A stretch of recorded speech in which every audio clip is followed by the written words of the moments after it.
This is your news bulletin from Power 102 Digital. It is Friday, 8th December 2023. Good morning, Trinidad and Tobago. This is News to 6 a.m. on News Power Digital. Preliminary inquiries will be abolished on December 12th, 2023. This revealed by the Office of the Attorney General and Ministry of Legal Affairs. It was made possible by the proclamation of the Administration of Justice Indictable Proceedings Act 2011.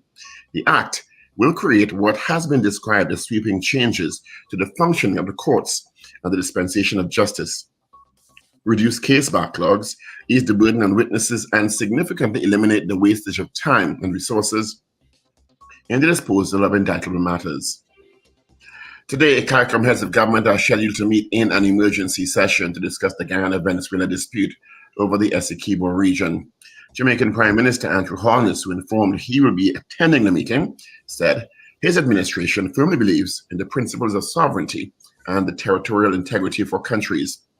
Minister of Foreign Affairs and Foreign Trade in Jamaica, Senator Kamina Johnson-Smith, said the matter is to go before the United Nations Security Council also today, Friday.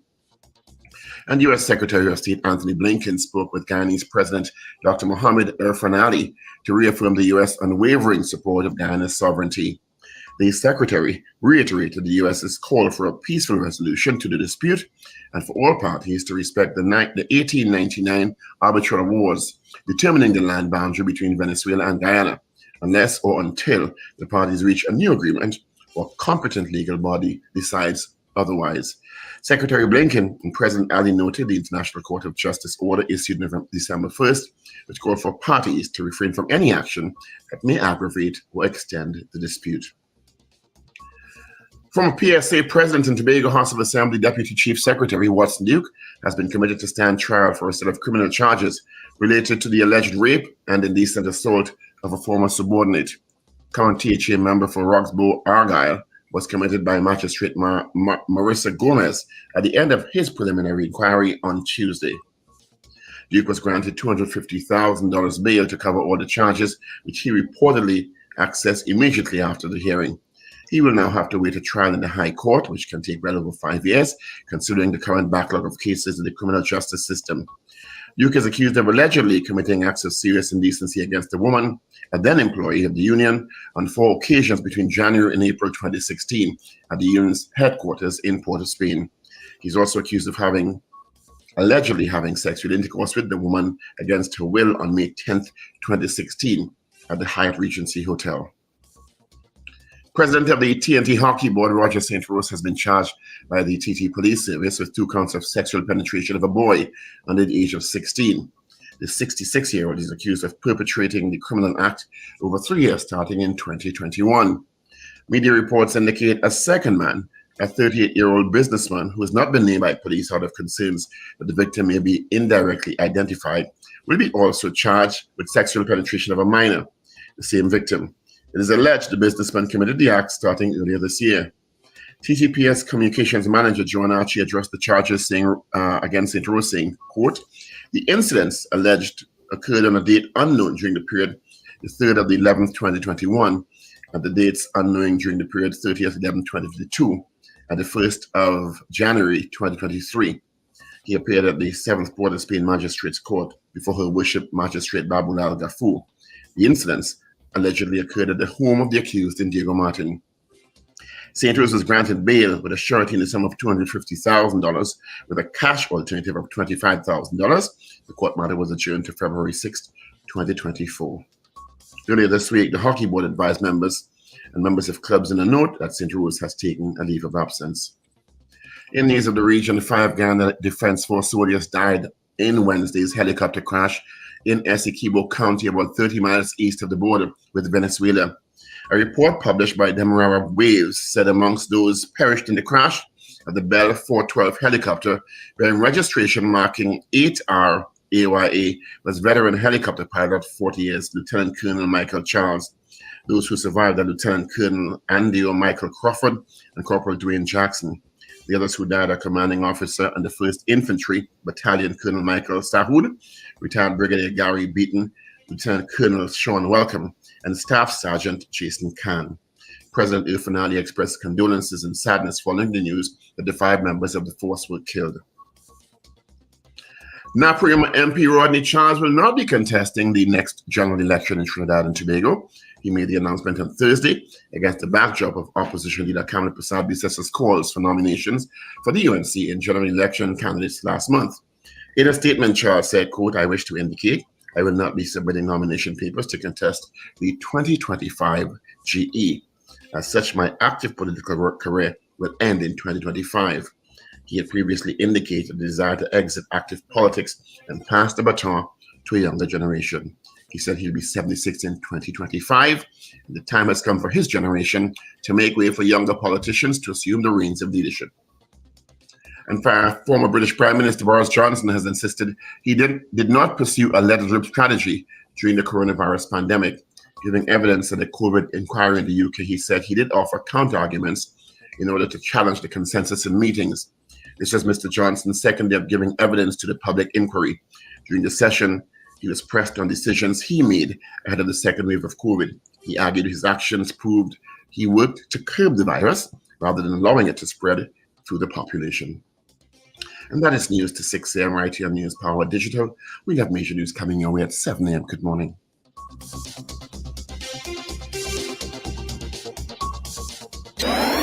Up to date and credible.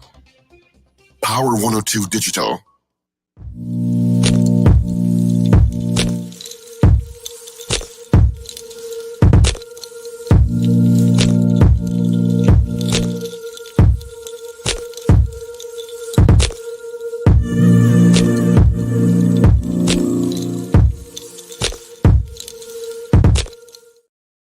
Good morning, neighbors.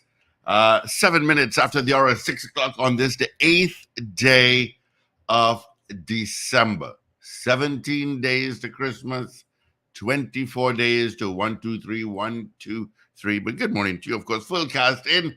We just heard from Paul Richards. We'll hear from Wendell Stephen, Richard Raghuba Singh.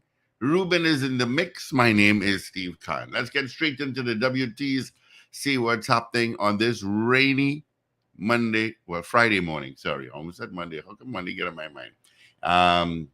I got nothing to tell you about in San Fernando, nothing to tell you about in the Solo. You're going to get a little volume by Monroe Road as you head northbound towards the interchange.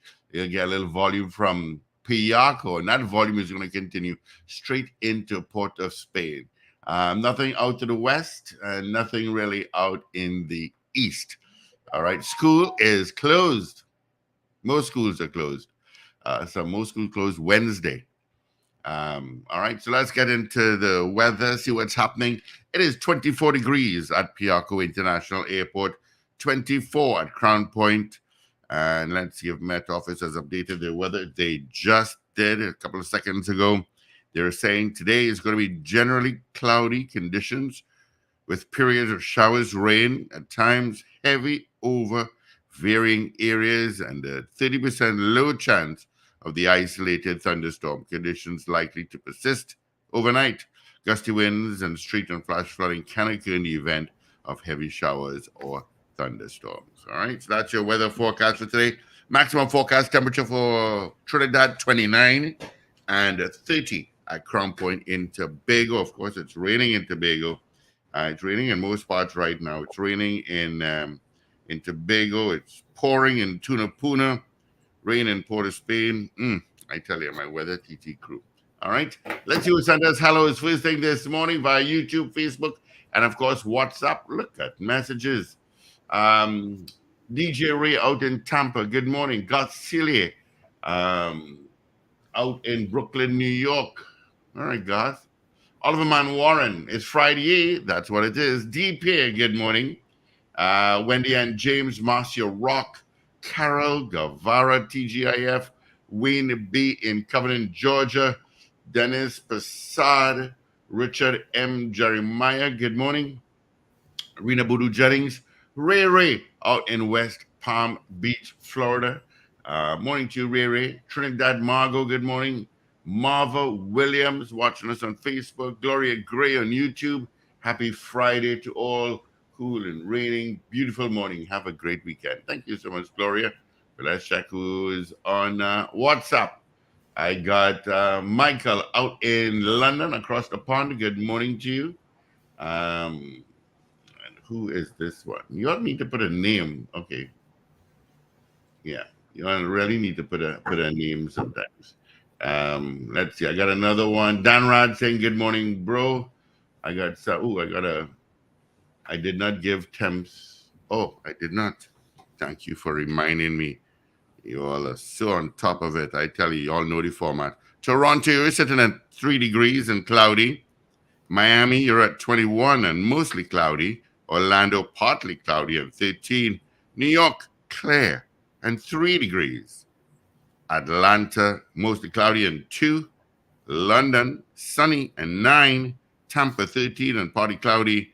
Washington, D.C., it's mostly cloudy and 2 degrees. All right, there you go. All right, let's say good morning to you, gentlemen. What's shaking? Morning, Paul. Morning, Steve. Morning, Richard. Morning, Trinidad and Tobago. And good morning, listeners and viewers all over the globe. Yeah, morning, pal. It's Morning, Paul. wet day. Morning. Good morning, everyone. Good Friday morning to you. Welcome to the weekend. Ah, yes, we made it through the week. Yep, it's a rainy day. It looks like it. Yesterday was plenty rain. Plenty rain. On Wednesday, Thursday, Friday. Yep. I have some condolences to express to a young man who listens to us regularly. He's a serving member of the TTPS. His wife also was a serving member of the TTPS. He lost his wife yesterday, Jonathan MacArthur White. My condolences to you, Jonathan. A most decent young man you'll ever meet. I just have no words to express this morning, Jonathan. But I know you have always been a very strong young man, a very reticent and a very determined young man. So I'm sure that you'll get through this. I know that you had a baby just a few months ago, so it was just so sad receiving that news yesterday from Miss Achille. So my condolences. I see condolences also have to go to the Allen family again in Arima. The father died less than a month ago, and the son passed away yesterday, Marvin Allen. So that's from Allen's funeral home. So condolences go out to them. Who passed? Marvin. The son? Yeah. It's like a big shock on social media. I am one of his son's godfather. Okay, well, Marvin Allen passed. His son is Alex Marvin Allen. But he can't be 40 years old. The person looked 40 or 40 plus, Yeah, if it's the same person, and I think it's the same person, that's shocking to hear. Yeah, well, it was shocking to people. But I heard he may have been battling diabetes. I mean, put it publicly, but that's shocking to hear. Yeah, and so those are the two condolences. Well, also Terry Rundland's funeral, again, as I said, was the other day, and Don Ramdeen's funeral was also on Wednesday. Today is the funeral of David Huggins. Right. Yes, that's the other media person. Yeah. But happy birthday also to Shireen Lewis, Roland Keith Pereira. A morning and happy birthday, Mr. Pereira. We associate very much. Steve Good partner, birthdays today. Gary Topher celebrating his birthday today, Steve. I think it's a twin, right? No. It's not a twin. No. Gary's birthday is today and his younger brother's birthday is Christmas Eve. Okay. Larry. Yeah. He's a captain. Alison Albane, Sharon John, Maria Gervais, also celebrating a birthday. And yesterday was Andrew Alden Friday's birthday. That's the guy who acts in all Richard plays now. Andrew Friday, his birthday was yesterday. All right, so belated birthday greetings to Andrew Friday. All right. So those are my special greetings Yeah. For, Also in the media today, Shamji Ali's birthday is today. okay, I don't know Shams. Yeah. All right. But I guess the big news now, one of the big news now is that Rodney Charles has signaled his intention to exit politics because of his age. Believe it or not. I give him so many props. It's not funny. Well, yeah, but I think he's also trying to send a message. I don't know what message. Well, he said it's time for people of his generation to give way to younger generations. I don't know if that's a shot across the bow to his and other political leaders, but I give him props for. But he only understanding. called Dr. Rowley out by name, but he should really have called out both.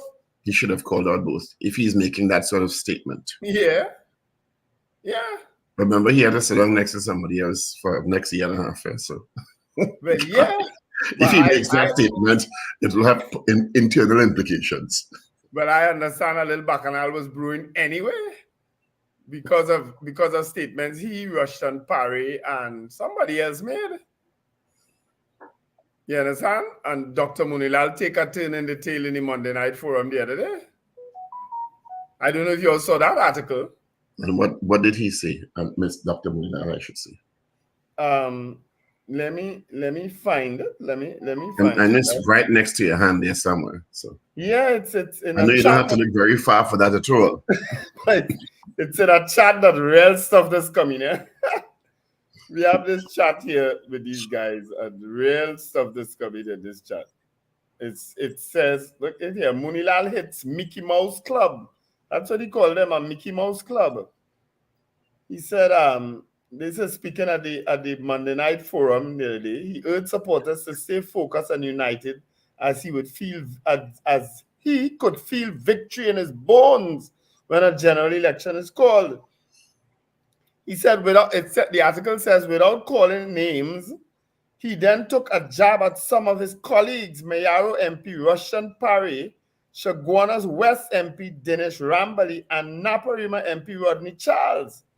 The trio apparently appeared on a panel on the S. Sanatan Dharma Mahasabha Jagriti television program hosted by Rambali, where they discussed the Guyana-Venezuela border dispute. A clip from the program has been circulated on WhatsApp because apparently Rodney Charles and them took some umbrage at how the opposition is dealing with that particular crisis. You understand? He said, this is Munilal, I see some TV show with some people in some Mickey Mouse business. If you were the prime minister, what you would do about Venezuela, he said, adding that the MP needs to attend to the potholes in his constituency. Throughout the country. He said that's what the MP needs to do instead of going on TV talking about Guyana, Venezuela. Munilal said he was reminded of the beauty pageants on television, and when one contestant was asked what she would do if she was US president, she responded that she would deal with poverty. He said another contestant was asked what was her favorite dish, and she responded, satellite. Dr. Munilal really funny. So brothers and sisters, don't take on these kinds of Mickey Mouse business. Do not be distracted. Be focused. You know? So he was apparently taking a job at Rodney Charles and yeah, sip your coffee and buy the business. Yes. It's a little early for popcorn, but I can sip coffee. So imagine though Dr. Munilal coming to the strident defense of Kamala Prasad Bisesa now, and he had some of the worst things to say about her. He did? Yes. You can't remember where there was an internal election one time, and he had I'm sure they patched up and made up right now. He had designs on leadership. So apparently Russian Parry is considered. I think Russian Parry will make a good leader of the UNC, though. I think he has that type of character to transcend all the votes. But of course, Dr. Munilal raised the issue of him being a former PNM member. Because apparently he was a member of the PNM. And when he contested against the PNM, it led to automatic expulsion, of course. So, like, that was raised to I swear, politics and politicians, they are so funny. But Rodney Charles has stepped down. Rodney Charles really had the safest, possibly one of the safest. I was going to ask you that. How much of a safe seat is Naparima? Very safe. It is. Which anybody who misses Prasad, well, it can't. I mean, not misses the party puts to contest that seat is going to win. You were going correct, though, eh? You were going correct. Anybody going Naparima go win. Anybody. And he got that seat, and well, he spent, I think it's 2 terms. 10 Who was years there before? Huh? Who was there before him? Naparima was it Subhash Pandey? Could be. I think there might have been somebody in between Subhash Pandey and Rodney Charles. Subhash Pandey was one of the Shogona seats. No, definitely not. All right, but that you're right. That to me, that was the big political story. It's on the front page of one of the newspapers today. Yeah. The other big news, is that former PSA President Watson Duke is now facing charges in the courts for alleged rape and indecent assault of a former subordinate. He was granted $250,000 bail to cover all the charges. He accessed the bail immediately, and now he's headed to the High Court. He's accused of allegedly committing the acts of serious indecency against a woman, a then employee of the union, when he was a union president, on 4 occasions. Oh, I didn't read that part. Between January 2016 and the union's headquarters in Port of Spain. He's also accused of having intercourse with the woman against her will on May 10th, 2016 at the Hyatt Regency Hotel. So is it the same person at the union headquarters and then the same person at Hyatt? It seems so, sir. Against her will. Oh, okay. I didn't realize I thought it was just the incident at the Hyatt. I didn't know there were other incidents. Allegedly. Okay. All right. I ain't saying no more about that, no? I feel okay. Neither me. Yeah. Neither me. Neither me. That talking like that trouble in it. Dear Lila. Yeah. Also, this was also pretty shocking yesterday. The helicopter crash? No. Hockey. Another rape charge. Statutory rape in this case, where Roger St. Rose, the president of the TT Hockey Board, yes, was charged by the TTPS for 2 counts of sexual penetration of a boy under the age of 16, which is, of course, statutory rape. Yes. The allegation is one of statutory rape. He's 66 years old, and he's accused of perpetrating the acts over a 3-year period starting in 2021.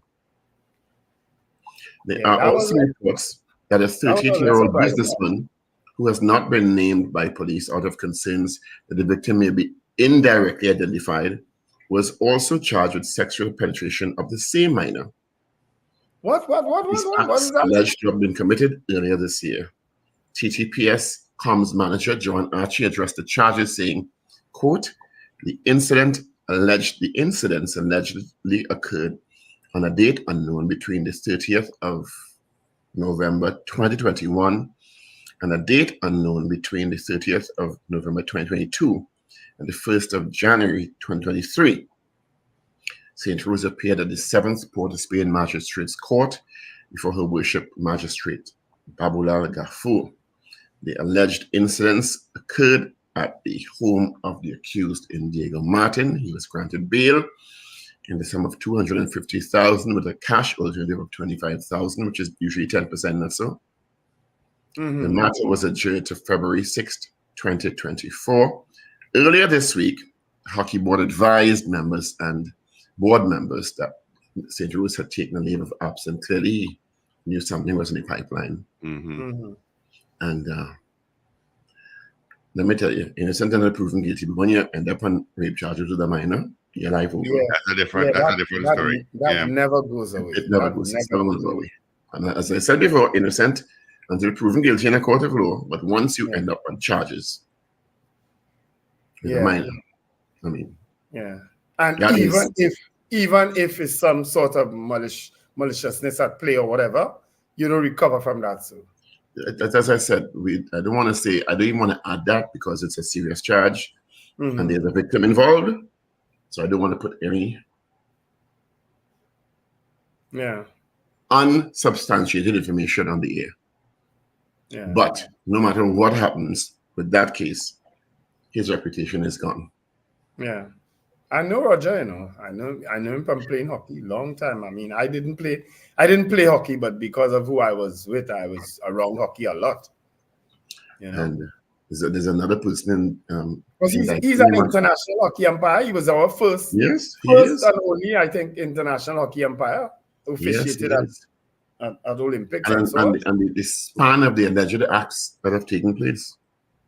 Did you say someone else also was charged? Yes, a 38-year-old businessman who was not named because, I guess, because of his association with the child. If you call the person's name and the statutory, once there's a child involved, if someone is close to the child, that may lead to the identification of the child, you can't name the person because the child's name and image must be protected. Yeah. Well, they leave that open to speculation that it might be a family member. Well, no, they don't. And that's why you don't make statements like that, because the child's reputation and image and identity has to be protected. Right. So that's what I'm saying. But because I'm going based on the story that you just read. If you're saying that they can't name the other person because it may connect back to the child, I understand that. I understand why they would have. So it leaves open the speculation that it may be a relative because they've done that before. They can't name someone, or they can't because of the connection. I understand that. All right.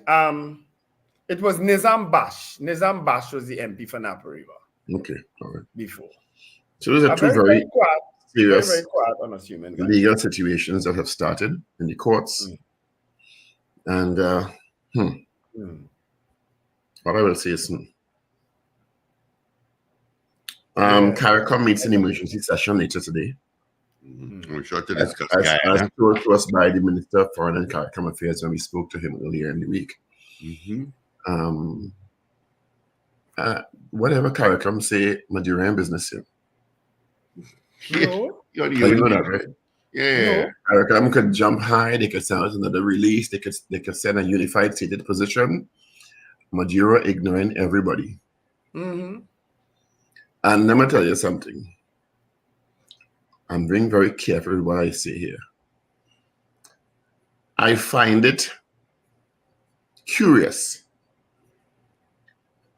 that Guyana Defense Force helicopter crashed near the border with Venezuela.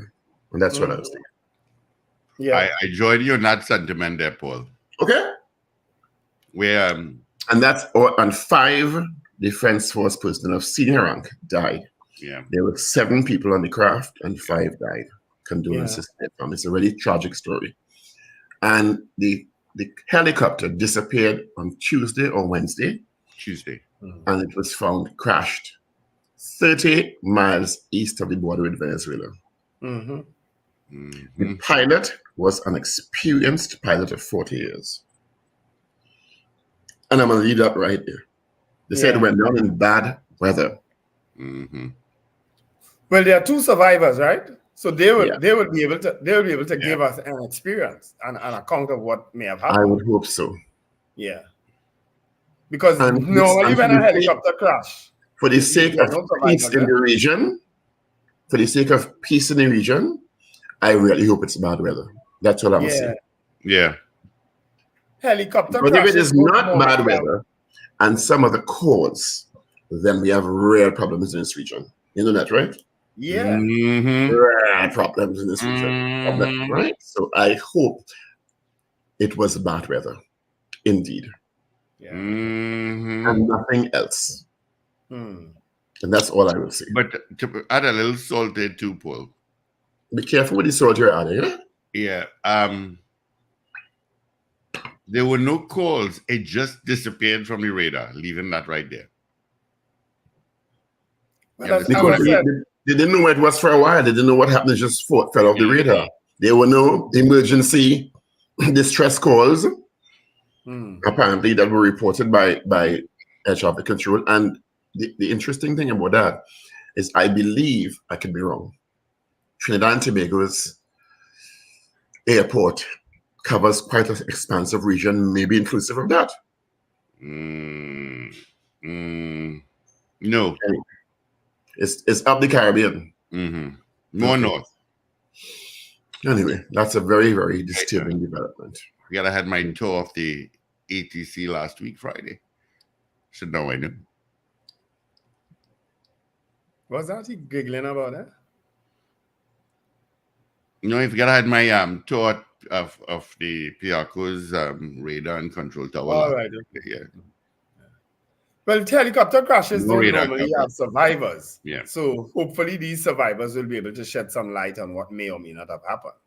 Yeah, I guess, yeah. That would be the logical explanation right now.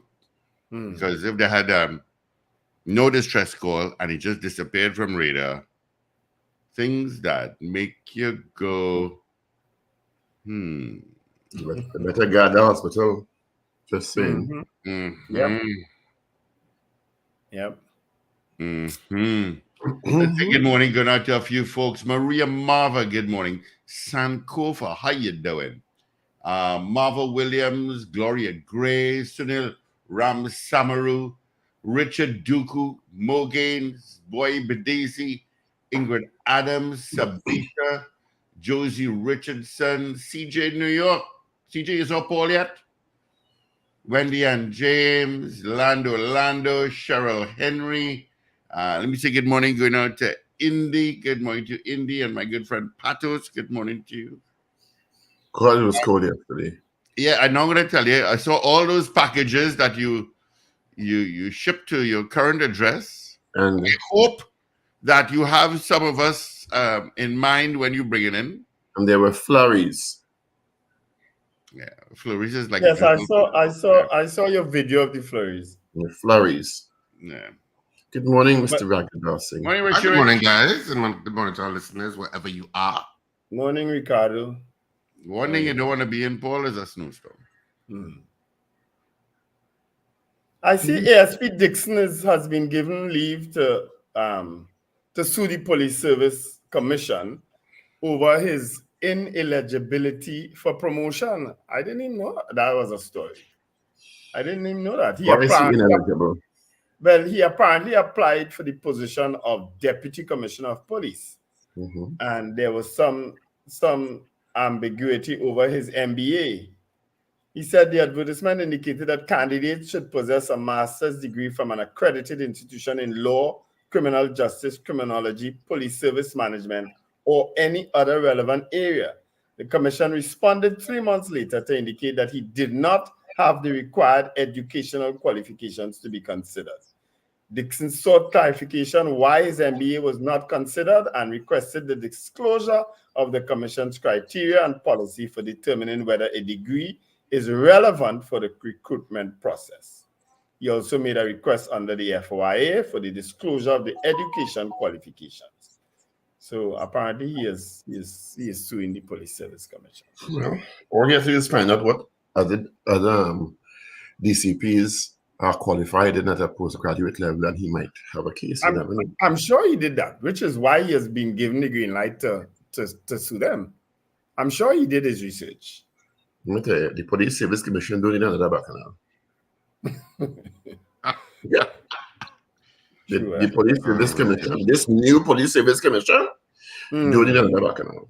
No. You know, You know, Paul. Because Gary Griffith will jump like if it's Carnival Tuesday. You know, Okay. remember was it yesterday or day before we were talking about a senior officer on a television show. I wasted 10 minutes watching that yesterday. You and Carl Gamara suffer yourself, huh? No, I just watched it because I don't ever watch it. And I said, let me just watch it for a little bit and see how interested it was. Oh my goodness. One, I don't know why you're still wearing a mask and there's glass and you're not sounding clear. I don't understand that. And then they talk about 10 minutes about blinkers, why you shouldn't drive with your hazard lights on. That is true. But the individual spoke about people that call 999. And if they had a chance for me to call in, I would have called it. Because he's saying why people are calling to report something when they call 999. There are other people on hold. The individual sounded as if that was acceptable. And I'm going, what madness am I hearing from the TTPS? That is acceptable for callers to be on hold when you call 999. What it is, the 8th? 22 more days, you're good to go. I'll leave that there alone. What happens on the 30th? Well, They what go on happens on the leave. 1st? It goes- goes on leave. As of 2024, that individual now goes on leave. For Oh, about so the leave, five or the 7 leave years? story was partially right. Sorry? Well, it was right. It just the dates No, were wrong. that story was right. No, the story is right. At the end of the year, he goes on vacation. For the 3 Yeah. years? Yes, 3 or 5 yes, or 7 or 10. It's a lot of it's more than a year. Let's leave it like that. Oh, because I was a little confused. I thought maybe it wasn't a true story or not. Oh no, he's not the only one though. There are a lot of officers, and a few senior officers that will be going on leave. Going back to the Guyana helicopter crash, Kaita News is reporting that the helicopter stopped at Olive Creek in Region 7 to refuel, but shortly after taking off again, after refueling, contact was lost with the crew. The chief of staff said he received no report of anyone seeing what happened to the helicopter when it took off from Olive Creek. The Bell 412 helicopter was commissioned by the Guyana Defense Force in June this year, so it's a new helicopter. You know what is interesting? I was reading an article yesterday. I think it was on BBC, and of course they were talking about certain stories on that Essequibo and Venezuela-Ghana dispute, and they talked about Brazil ramping up its military presence on its borders, and part of the article said that for Venezuela, if there was a military incursion from Venezuela into Guyana on the ground, they would have to pass through Brazil. That's the only, but that Brazil has the only terrain that is the easiest to cross the border. That the other parts of the Brazil, this is what I gleaned from the article, that the other parts of the Venezuela-Ghana border weren't areas that were easy to cross. And the easiest areas to cross were actually through Brazil. Okay. Another bit of history is happening right now. And I was like, I never knew that. For the first time in my understanding, in about 7 years, the honorable leader of the opposition is being interviewed. It's pre-recorded. It's not live. It's I pre-recorded. know it's pre-recorded, but she's still being The interviewed. fact that she sitting down for an interview, it's an amazing feat. But she's been interviewed on this program for sure, I think. Once. Yeah. I'm talking about, that's why I said in the last 7 years. And it might be more than that, because when we interviewed her, Richard, was more than 10 years ago or so. Rhoda was on the show. Huh? Yeah, Rhoda was on the show because she asked Rhoda who's was on the that. show. Yeah, Yes. because she asked who's that. Yeah. It was Larry was there. Larry is who organized the interview. To my knowledge, since the PNM is in power, I have not seen a large-scale interview with the opposition leader since 2015. Am I wrong? I'm sure she'd be No, willing to come back on our show. And the journalist interviewing her is Overshi. What's her surname? Rupnoyan? Overshi Tiwari Rupnoyan. Overshi Tiwari Rupnoyan. As in you are. Overshi. Not over. Over. So maybe as Richard said, she will agree to do interview now. If she is presenting herself as the next prime minister, she should make herself available to all the media houses. Well, I would hope this is the start of a media round. That's what I would say. I mean, if Rodney Charles and them have anything to do with it, she has to go. Because she old. Rodney Charles is going because he said he has reached age and it's time to give up to young people. I lie? Read Rodney Charles' resignation or somebody. Wait, all you have it? Wait. He didn't resign. Oh God, you know what I mean? No, I don't know what you mean. I know what you said. Oh Lord. What happened to Butole this morning? You said resignation. He didn't resign. He said he's not offering himself as a Richard, you know the cold shrink a lot of things, so yeah, that pressure is in there, you know. But you will know. In the cold, one of the coldest parts of the world now. You will know. If this cold could shrink your things, you have problems. Yeah, no pressure. What you doing going in that cold place like that? If this cold could shrink your things, you're in problem. I'm not sure that I suffer the same fate, sir. Let me find Rodney Charles' missive there. Call Dr. Raj. She might be able to help you. Listen, all you baiting me with Raj here the morning, you know. What you said, Richard? He talked about Janagra or Managra, something like this. Kamangra or something. So call her out. She can help you. Yeah. Right. So this is Rodney Charles. He said, further to my numerous requests for my position on the matter, I wish to indicate that I will not be submitting nomination papers to contest the 2025 general election. As such, my active political career will end in 2025, and I suspect it ended already. On numerous occasions in Parliament and elsewhere, I alluded to my increasing age and the necessity to pass the baton on to a younger generation. I will be 76 in 2025, and the time has come for my generation to make way for younger politicians to assume the reins of leadership. These must bring fresh ideas, be of impeccable integrity, and even though relatively young, must have impressive academic qualifications in a wide range of professions, buttressed by performance track records in the public, private sectors, academia, or with NGOs.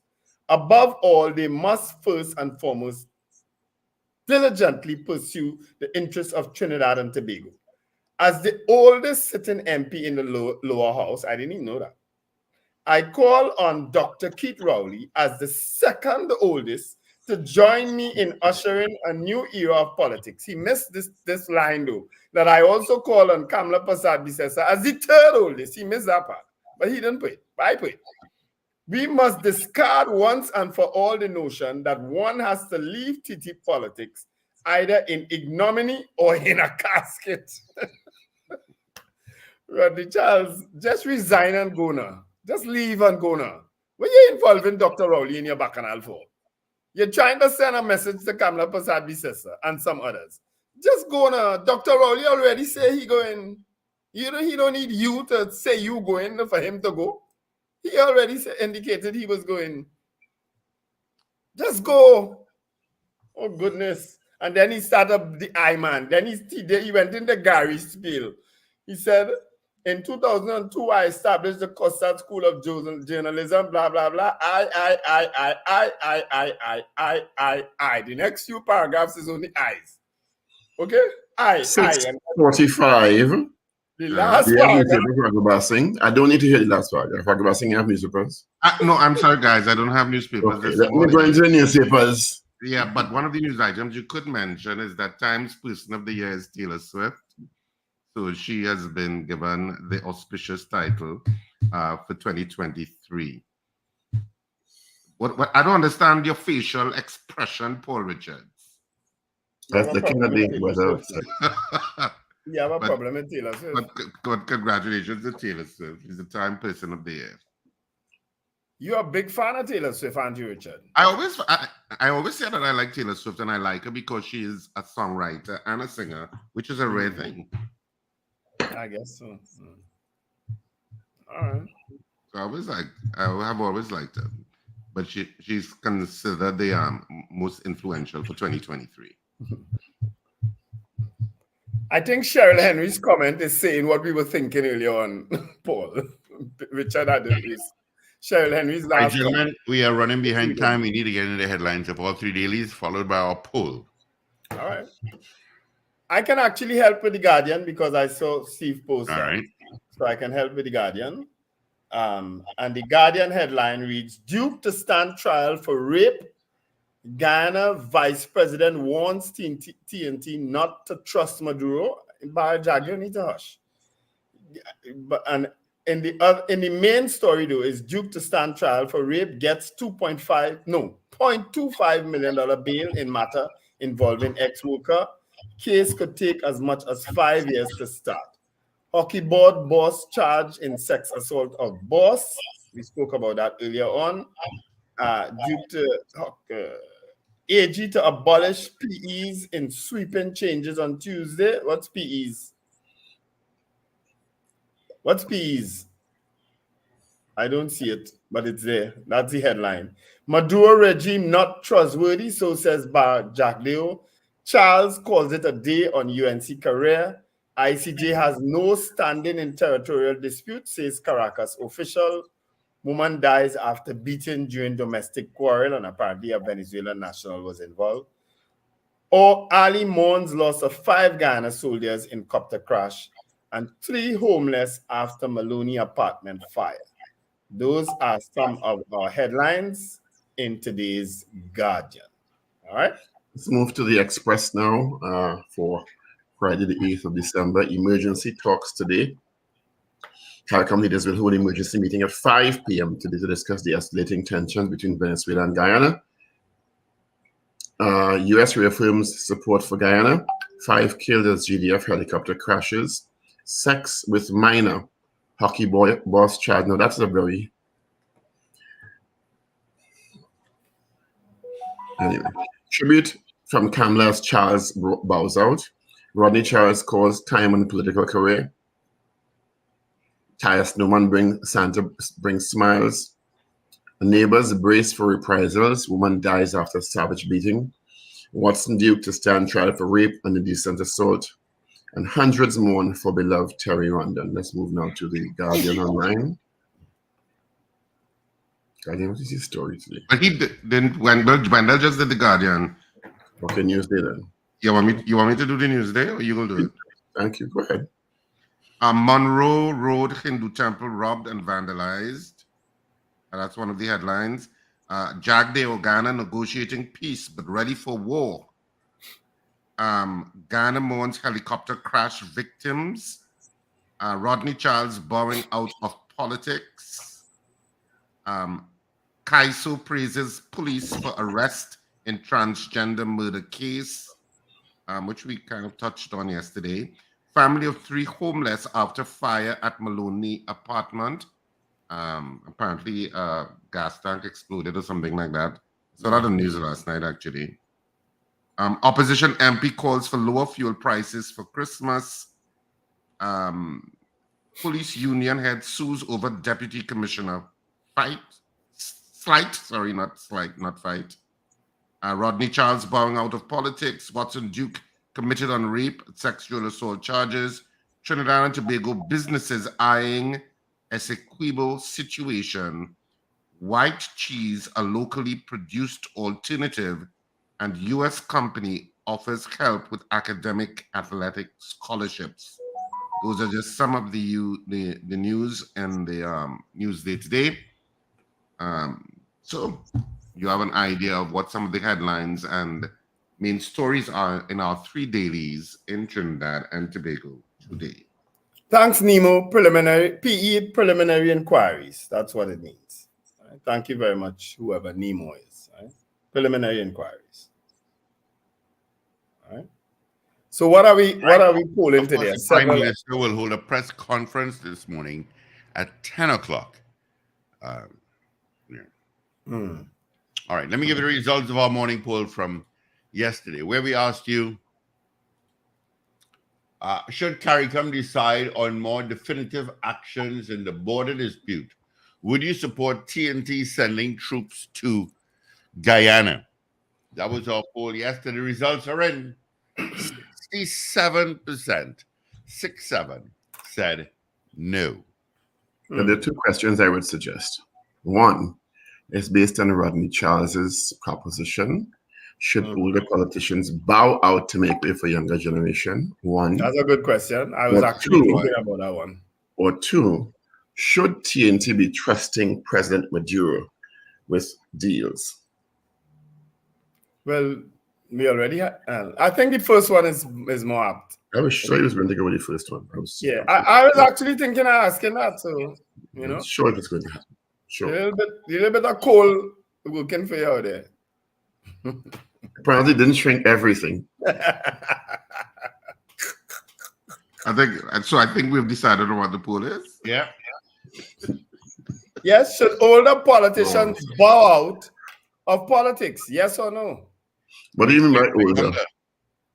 Well, 70 plus. That's an ageist question, but I will bow to you. It is. An ageist question.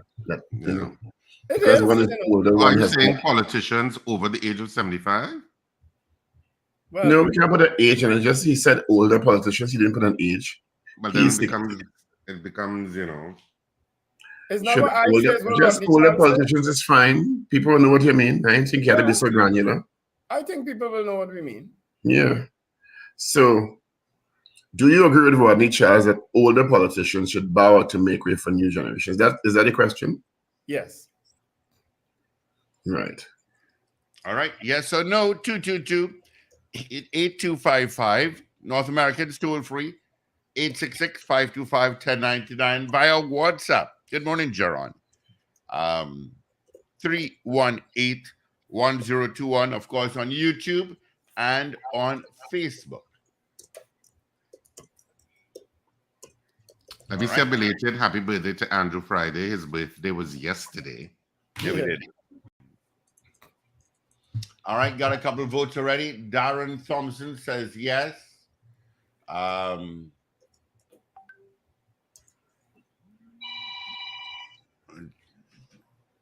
We do not take calls on WhatsApp. That is a cell phone ringing like an old dial phone, so? Oh, you stop this thing. Right, okay. Jeez. Like that Richard and Paul, he kind of both on you again if it was all here. Oh, but you sound like an older person. Yeah. Oh, you stop this. Yeah. And say that next hang up, that's all, if you can't stop it. And say that hang up.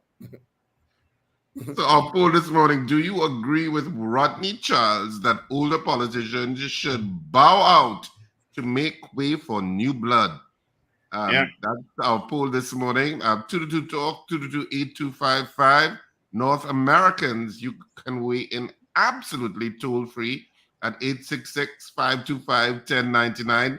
People on, the web, on the app, on YouTube, LinkedIn, Facebook, wherever you are, you can send your votes via the comment section. All right. A lot of votes there. Yeah, Boy with Daisy says yes. Rena Boodoo Jennings, I agree. John Ketu via YouTube says yes. Josie Richardson says yes to the poll. CJ New York says yes. Julia S. Batiste, yes. Wayne B, yes. Carol Guevara, yes. Wayne Joseph. Rena Jennings may not have been answering the poll. Yeah, that's not a poll answer. She was responding to a comment from Okay. someone. All right. So I agree. Wayne Joseph says yes. Arno says yes. Trinidad Margot, yes. Slick Money Grip. Where you have Arno yes. saying yes? Sorry, Arno says good morning. My My mind, God. I'll be reading it. I go down. Change your I glass. don't know what you're reading because we can't depend on you and your accuracy at all. I got We another just say yes. a person say yes. Why am I not getting this here? Yes, there should be an age limit of 65 years. Gregory Bauer says yes. Sunny San Fernando says yes. Slick Money Grip, yes.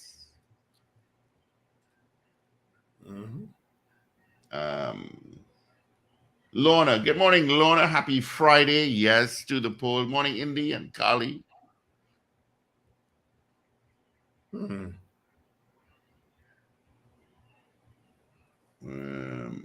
All right. Do you agree with Rodney Charles that older politicians should bow out to make way for new blood?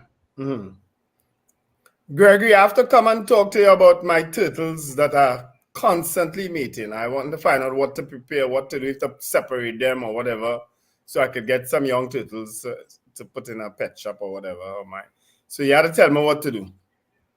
All right. Jaron says no. Let's see.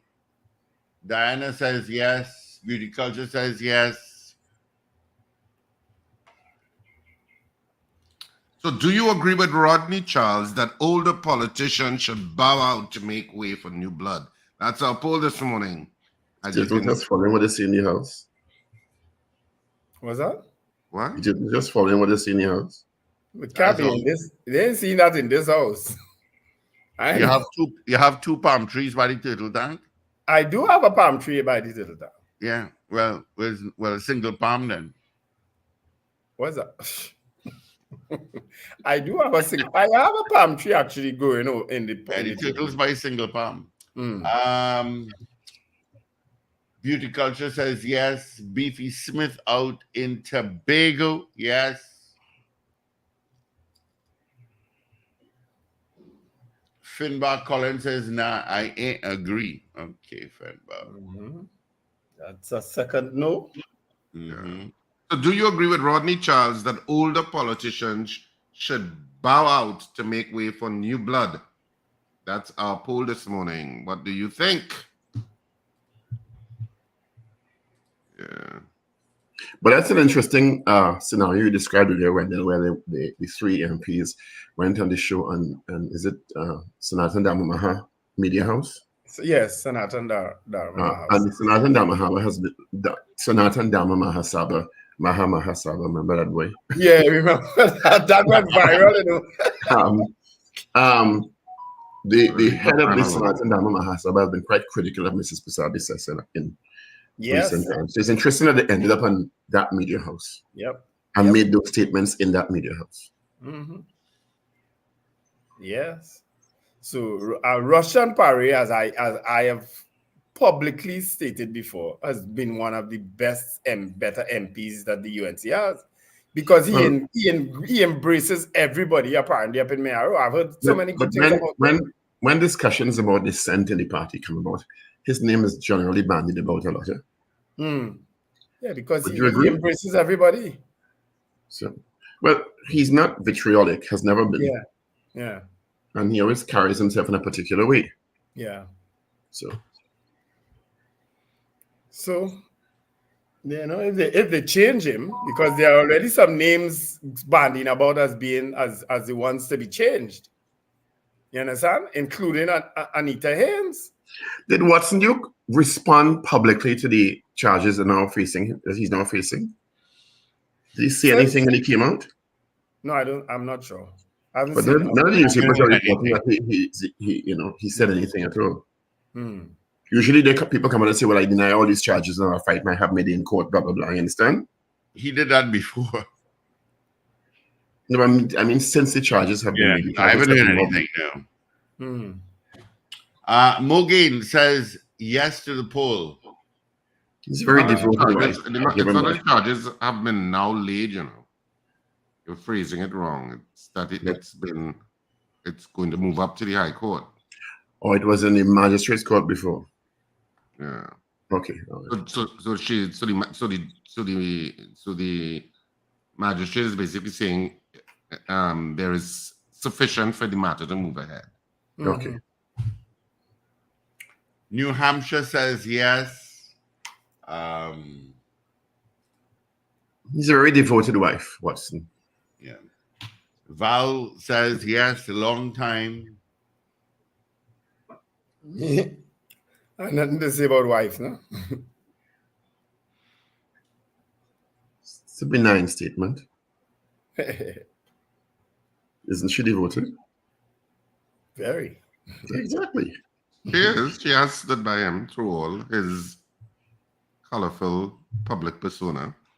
Wasn't she employed at WASA at one point? Oh, No, I think her company had a contract or she something. had a company that had a contract. Okay, all right. The company had a 7:01. contract. It's a beautiful Let's get Friday into our morning. major news. Friday morning, Endo. Yeah. Kenny in Harlem says, I say yes to the poll. I got Danrad saying yes. All right, let's get into our major news. Evie is in. This is your news bulletin from Power 102 Digital. On December 12th, preliminary inquiries will be abolished. CARICOM to meet today over Guyana-Venezuela territorial dispute. America reaffirms its support for Guyana's sovereignty, and Naparima MP Rodney Charles plans to end his political career next year. Details in a moment.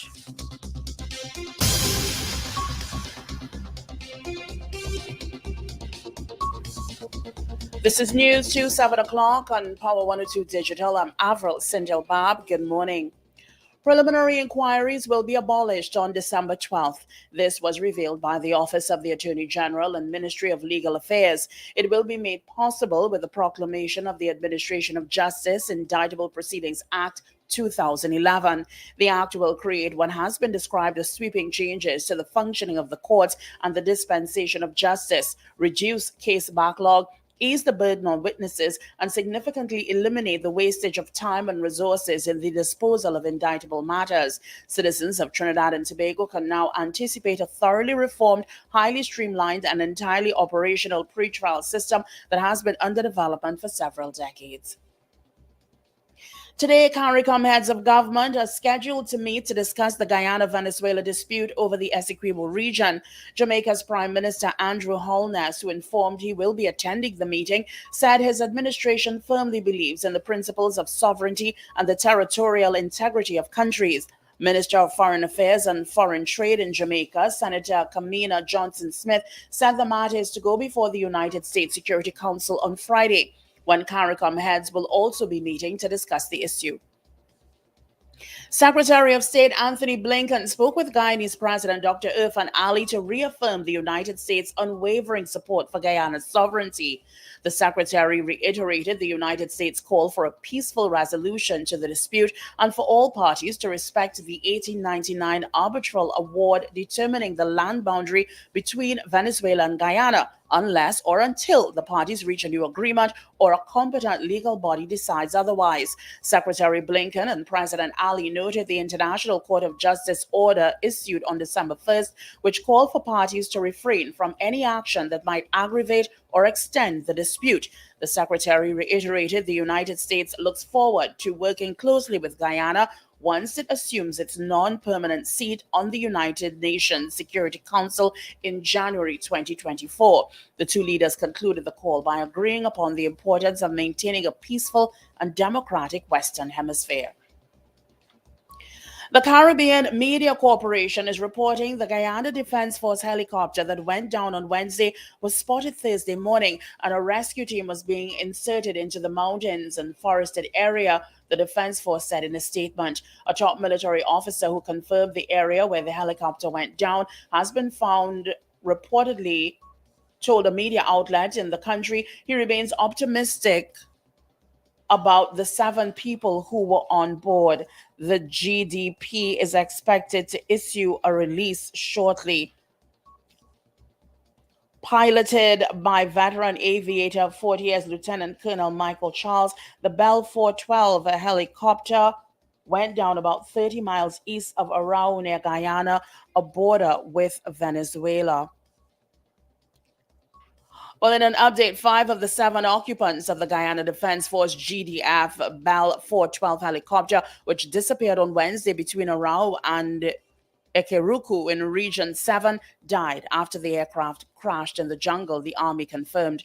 Those confirmed dead are the pilot in command, veteran aviator Lieutenant Colonel Michael Charles, Colonel Michael Shahood, Lieutenant Colonel Sean Welcome, Staff Sergeant Jason Khan, and Brigadier retired Gary Beaton. Lieutenant Andio Michael Crawford, a pilot on board the aircraft, and Corporal Dwayne Johnson survived the crash. The GDF said the force entered the second day of its search and rescue operation on Thursday to locate the helicopter bearing registration 8RAYA, which went missing since 11:20 hours on Wednesday when it encountered bad weather. A special forces team was inserted into the area on Wednesday and arrived at the crash site at approximately 2:30 on Thursday afternoon when the men's deaths were confirmed. The next phase of the operation involves the extraction from the area, followed by the commencement of an investigation into the incident, the GDF said. GDF's Chief of Staff, Brigadier Omar Khan, said on Wednesday night at a press conference that the chopper had departed base camp Iron Ghana around 9:23 for Arao, located at the country's western border with Venezuela. Colonel Shahood, who was commander of the 1st Infantry Battalion of the GDF, was in charge of the mission, and the duty of the team was to visit soldiers stationed at the border location. Khan told reporters that the helicopter had stopped at Olive Creek in Region 7 to refuel, but shortly after taking off, contact was lost with the crew. The Chief of Staff said it received no report of anyone seeing what had happened to the helicopter when it took off from Olive Creek. The Bell 412 helicopter was commissioned by the GDF in June this year. The GDF extended sincere condolences to the families and loved ones of those who perished.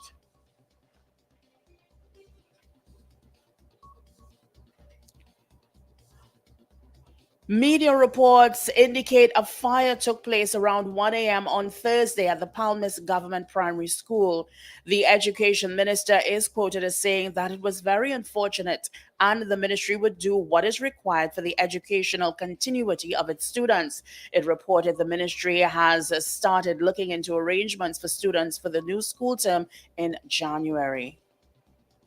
Officers of the Stolen Vehicles Squad arrested and charged one man for possession of a stolen vehicle on December 6, 2023. 30-year-old Christian Span, a used car salesman of William Street, Aranguez, and Johnny King Branch Road, Aranguez, was granted bail in the sum of $250,000 by the Justice of the Peace, Stephen Young, and is scheduled to appear before Port of Spain Magistrate on 10th January 2024. The charges stem from a report of a stolen white Toyota Axio, which was allegedly taken from the Central Division on 30th August 2022 and later found with a tampered chassis number and seized in the Central Division on 24th October 2023. After a thorough investigation, PC Green of the Stolen Vehicle Squad sought legal advice and subsequently charged Span for the offense of possession of a stolen vehicle. You are listening to news on Power 102 Digital to 7 o'clock. Further afield, former British Prime Minister Boris Johnson has insisted he did not pursue a let-it-rip strategy during the coronavirus pandemic, giving evidence to the COVID inquiry. He said he did offer counter-arguments in order to challenge the consensus in meetings. This was Mr. Johnson's second day of giving evidence to the public inquiry. During the session, he was pressed on decisions he made ahead of the second wave of COVID. He argued his actions proved he worked to curb the virus rather than allowing it to spread through the population. If you look at what we actually did, we went into lockdown as soon as we could the first time round, and we sensibly went for a regional approach when the disease picked up again, and then again went into lockdown on the 30th, 31st of October. He also rejected the idea that he was slow to act when cases began rising again in the autumn of 2020. Finally, here is weather news for the period today till midnight. Trinidad and Tobago, generally cloudy conditions with periods of showers or rain, at times heavy over varying areas, and a low chance of the isolated thunderstorm. Conditions are likely to persist overnight. Gusty winds and street or flash flooding can occur in the event of heavy showers or thunderstorms. You can expect a maximum temperature of 29 degrees Celsius at Piarco International Airport and 30 degrees Celsius at Crown Point in Tobago. Currently, it is 25 degrees Celsius at Piarco with rainfall and 24 degrees Celsius at Crown Point, also with rainfall. Recapping your headlines to 7 o'clock. On December 12th, preliminary inquiries will be abolished. CARICOM to meet today over Guyana-Venezuela territorial dispute. America reaffirms its support for Guyana's sovereignty, and Naparima MP Rodney Charles plans to end his political career next year. I'm Afrel Cynthia Bab. That was news to 7 o'clock on Power 102 Digital. Look out for more news in detail at 12 noon today and an update at 8 o'clock this morning. For more details, log on to power102fm.com.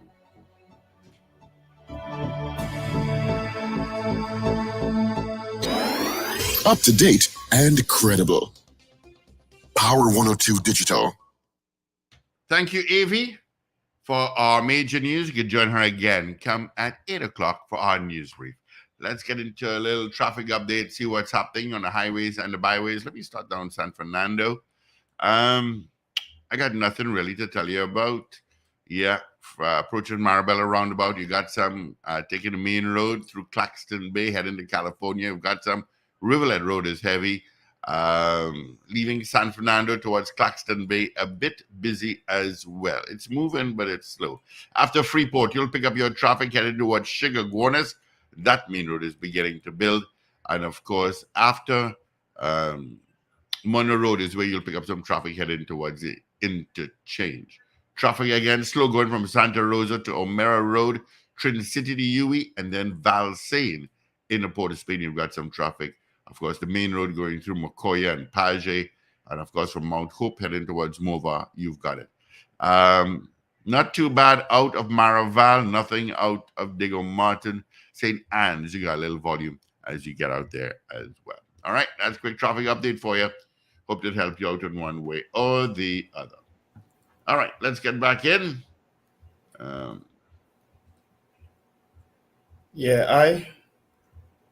I have no new votes for you. But there was one other new one. Marcia Rock said no, and Ishan Malik said yes. Those two came in just after the 7 o'clock hour. All right, so we got those. And so I have 23 people saying yes. Our question, of course, is do you agree with Rodney Charles that older politicians should bow out to make way for new blood? 23 said yes and 3 said no. Is that what you have, Richard? I actually have 27-3. 27. Okay, I'll defer to you. Yeah, I have 27 said yes and 3 said no.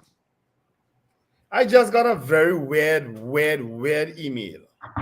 So I sent it off to my nephew, who's an IT expert, to find out what it is. It's from PayPal International. So he immediately said there's no such thing as PayPal International. Yeah. Anytime the adjective weird or something comes into your mind when you're reading an email, it 99.9% probably is. Yeah. So I immediately have to go and check my credit cards to see if they were compromised, because it says thanking me for my purchase of cryptocurrency. No, PayPal doesn't thank you for anything. No, they don't. Yeah, I say, what craziness is this? They try all sorts of ways now. Huh? Wendell, where's your guest this morning? No, I didn't get onto the person. I would have told you if I did and sent you. Okay. Yeah, I tried, but you kind of skiffle and spaffle and squaffle. So I sent a message to the person, but I didn't get onto the person. But good morning to Miss Abidon, who lives out in Canada, who's listening. And of course, German and Nkrumah, who is also Ghanaian. He is in the media in Ghana, who would have reached out to me to interview Wood Maya, who is a Ghanaian here visiting Trinidad. And I actually saw a couple. Is he in Trinidad right now, or is He he in is in Suriname? Trinidad. He is in And Trinidad Ghana. because Okay. he is in Trinidad. He posted a picture at arriving at Piaco Airport, and this morning I saw someone posted a picture of him at All Star Spaniard. So he is in Trinidad. Oh, okay, You know? cool. Because And I did go through some of his videos in preparation for today's interview. Yeah, And I didn't get on to him. because I said Wendell is organizing the interview and Wendell does not fail. So I said, And I don't, So I I said, don't let usually, me, because I didn't know of him. But his videos are pretty interesting, and just a little context for our viewers and listeners. Wood Maya is a Ghanaian YouTuber, and he says his mission is he's looking at the places that the African diaspora went, not voluntarily, but forcibly through slavery.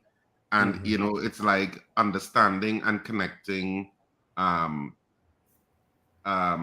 what I suppose how they feel and about the African continent and being African in a different space, but also I think his goal is also to change the narrative that people have about Africa and the lens through which they see Africa.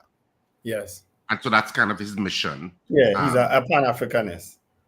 And so he has been. I saw some videos where he went to Salvador in Brazil, and Salvador is considered the blackest city in Brazil. It's 90% or 99% Afro-Brazilian, if that's what you call it.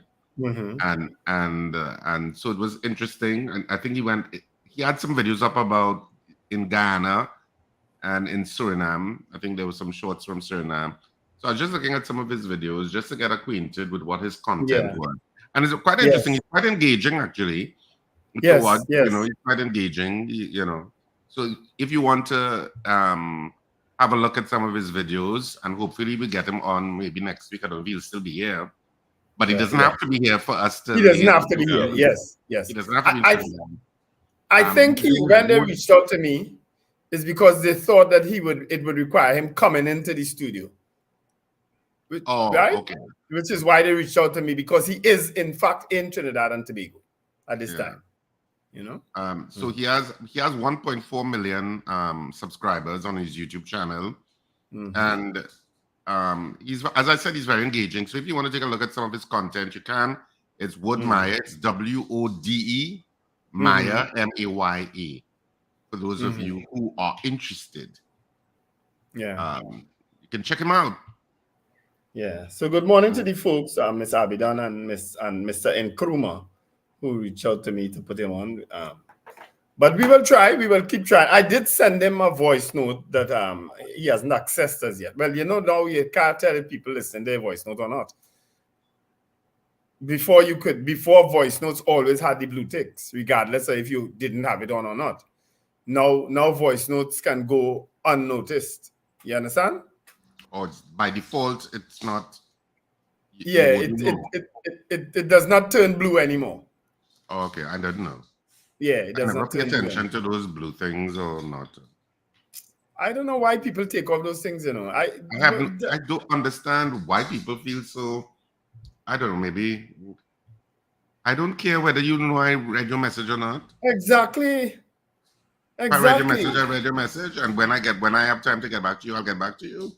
Exactly. That's how I see it. And if I don't feel to get back to you, then I won't. Exactly. Life moves on. A lot of times I open messages too, and I don't even read it. I open it because it annoys me to see a message there. So I open it, but I'll read it later. I'll read it later. So if people feel I'm reading the messages and ain't responding, well, too bad. And 9 out of 10 times, if I don't respond to you within the first 30 minutes after I receive that message, I probably ain't going to, because I'm going to forget and I'm going to move on to something else. Me too. And maybe a month later, I might be scrolling through and say, but I never respond to this That has happened to me. That has happened to me. That has happened to me. And then I will message the person and say, sorry, I didn't respond, but my mind was elsewhere, you know. Most times I would apologize, but then all right. Well, let's take some calls by the time. 222-8255, toll-free North Americans, 866-525-1099. You can message us on our YouTube and Facebook, as well as on WhatsApp at 3181021. All right? Cheryl Henry is saying no, right? And her justification is that Joe Biden is 81 as the president. Have you seen what's been happening with the president of the United States? It's a sad picture sometimes, you know. It's sad, you know. I mean, I fundamentally have no issue if you're looking at it. If I wanted to weigh in on the poll, that older politicians should bow out. I don't think that there should be any mandatory thing for any politician to bow out. And I don't think age should be a discriminating factor. I agree that young people can bring fresh ideas, but I also think that older people have a lot of value to bring to any process. So I have no issue with an older person being in parliament. I don't. I generally don't, but I'm saying that you should know thyself. Rodney Charles has accepted he is old and he wants to go. Me have no problem with that. All right. Well, gentlemen, we have a lot of calls coming through, so good morning. Hey, Wendell, Mr. Patrick, morning. Morning. Hey, Mr. Patrick. Somebody asked me if you still call the program and thing. I said, of course. I said, Mr. Patrick calls every day. I just call, I don't get you. I don't know what's going on with all your phone. Or like, if you can't really see my number, I just cut it off. Or I don't know. I just hit next. Yeah. You know what I'm saying? Yeah. Last night, a man sent a piece of news for me. At his funeral home, the owner died. And his son come and die after just this week. Yeah, the son died yesterday. Yesterday his son died. Marvin died yesterday. The father died last 3 weeks ago. On the 18th of November. I said, but what is this thing, boy? It seems as if he's died from a heart attack. It's very sad. Yeah. And we heard that news yesterday. It was like, what? Marvin? No, what? It was a big shock yesterday for a lot of Armenians. And it's sad too. It's sad because Marvin is young. Marvin is what, 40, 41, 42? Yeah, but this, I think I will ask a question about the politics. Me don't believe that right, you know, because I watching some old fellas going up 85 and 75 and all kind of age, you know, in politics, you know. Dominica, and Lucian and places, them people. That's that? So why you are about that politics because of our age? If you have something to contribute it. The young people will come up here anyhow. Well, Rodney Charles typically didn't contribute much, you know, since he did. Oh, behave yourself, Wendell, Stephen. Let people like you. You really hate Rodney Charles. No, I don't hate people. You know that. I don't hate people. He basically did nothing. He was a nuisance. He went on the corners, street corners, spinning a big wheel and all kind of nonsense. He made a clown of himself. That's Good morning. Good morning, caller. Good morning. Rodney Charles know that Kamala don't want him anymore, so he bowed gracefully because she don't have no use for him again. Okay? Exactly. You all have a blessed weekend and stay safe.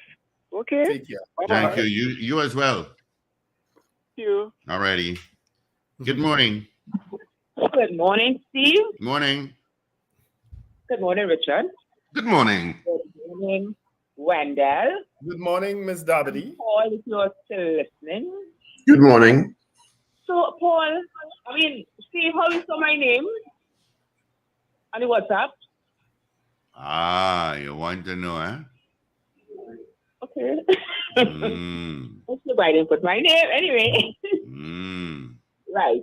You know, the first bit of news I heard from you all this morning was the helicopter crash in Guyana. Oh, I saw Taylor Swift. And it was like so sad. But I'm not speculating anything, you know, but I find it so coincidental. I'm saying I'm not speculating, but it's so coincidental. And, you know, condolences to these soldiers who perished. But as Wenda said, I wish each of them could speak like tomorrow or now and say exactly what happened. So then you get a clearer picture. Because it's kind of looking so, I'm feeling so sad to hear those things happening in the region. Yeah. The region is generally tense these days. Well, that is why it's, you know, Trinidad is like this, because everything's so tense and everything's just lawless and getting on a certain way, you know what I mean? So that's why some people should have been behaving so. Something blowing in the air. Of course, he's John. Right. The other thing, well, I didn't see the interview with Mr. Savi Tessa. I don't look at TV6 when that lady is doing any interviews at all. She doesn't seem genuine to me. So I stopped listening to her. You know? So I'm not going to listen to Kamala talk because she did not even do it live. So, you know, she can't wake up with me. That is two. And my next, what do you call it? My next point is this. The policeman, Dixon, right? The police officer. You know what? I think he has a beef too because he was bypassed for promotion as well. So I guess he must be doing all kind of things to use something to discredit the PSC. But you know something, Paul? Is it that his master's is not accredited in Trinidad? Sorry, could you repeat that, please? Is it that his master's degree is not accredited? I have no idea. By us, in fact, by Trinidad, do you? I am unaware of what his credentials are or where he got them. Well, the easiest thing is to put it out there, you know? Instead of putting it, because people there's so much degree mills going around, you know, we have to hear what it is and see what it is, say what it is, you know, because if it's a master's and you have a master's, well, it could be any master's degree that some of them, you know, we have a accreditation board that says this is that and the other, right? But I find, you know, I feel it's something more than that too, because he was not given a promotion in the last set of promotion, you know? So anyway, you all have a wonderful weekend, and I'm going to tell you, how long you say coming for bread, but you ain't reached yet. I feel I'll come this weekend. I don't know where to find you. Well, here it is, right? Steve called my name on the radio and this morning on air, right? So you'll see my number there. Steve called your name? Send me another message now and I'll give it to him. All right. Okay, then. Well, I'll forward it to him. All right, then. Yeah. Thank you. The NYPD's highest ranked woman is to help Jamaica in the fight against crime. Tanya Kinsella, the first deputy commissioner of the New York Police Department, has expressed a willingness to meet with the leadership of the Jamaica Police Force to assist with reducing the country's crime rate if asked. Yeah, I saw that. I read that story that you sent for me, Paul. Interesting. You haven't used that? Yeah, I read that article. It isn't. Well, her father's Jamaican. Yes, and her mother is Guyanese. And she's offered. She will come here too. Her mother's what? I think her mother is Guyanese. Oh, okay. Yeah. All right. Good morning, caller. Good morning, guys. Morning. Morning. I have a couple of things I would like to talk about this morning. Yeah, quickly. I have a lot of calls. So one, I have an Airbnb, and I had a guest and coming Friday.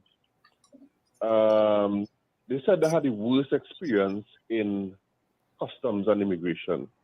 They said they were practically interrogated, right? And this is not the way we should be treating foreign visitors on their first entry into the country. You know, she said it was horrible. Where are they coming from? They were coming from the United States. Okay.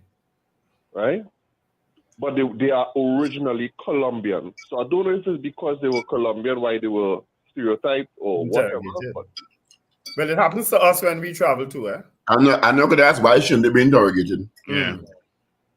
Coming out of that now, I took them around. I took them to Port of Spain, I guess what we see in front of the cathedral, I think I sent the video to you, Wendell. A man lying down in front of the cathedral unconscious. Vomit from his mouth and feces from his anus. In Port-au-Spain. No, if you send that video to me, I would not have looked at it. And what did you do?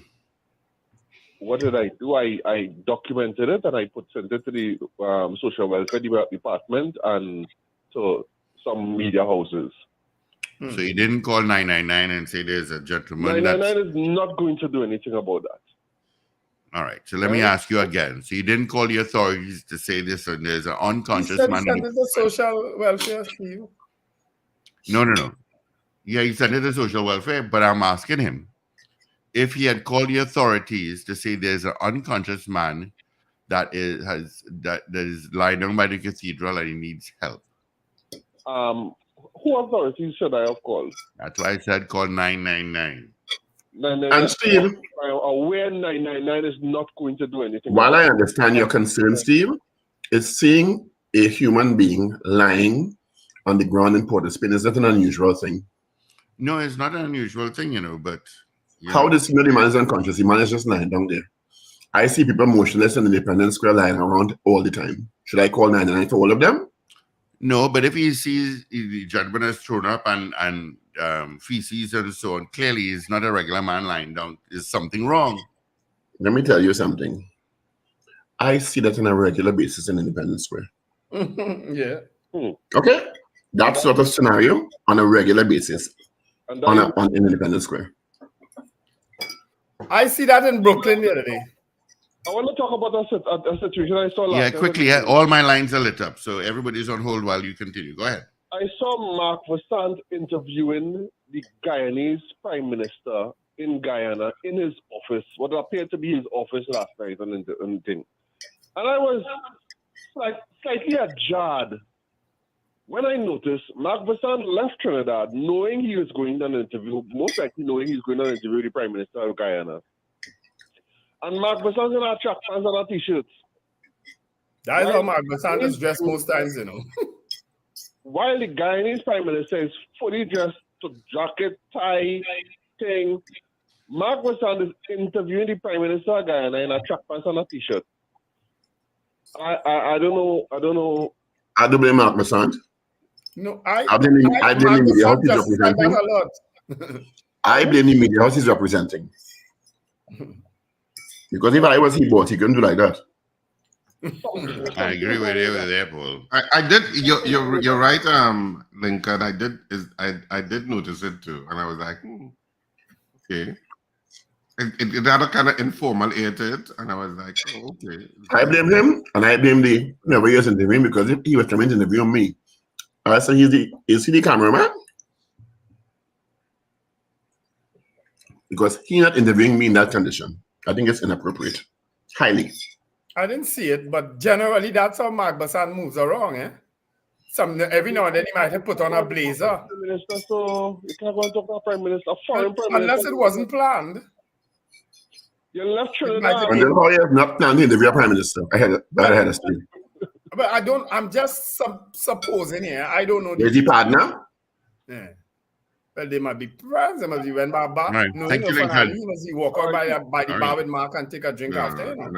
No, but it was a little noticeable. I mean, I like Mark Vassant, but it was a little noticeable. It was because I did notice it, and I was like, "Oh, what's wearing? And is this formal or informal?" And I did wonder about it. Good morning.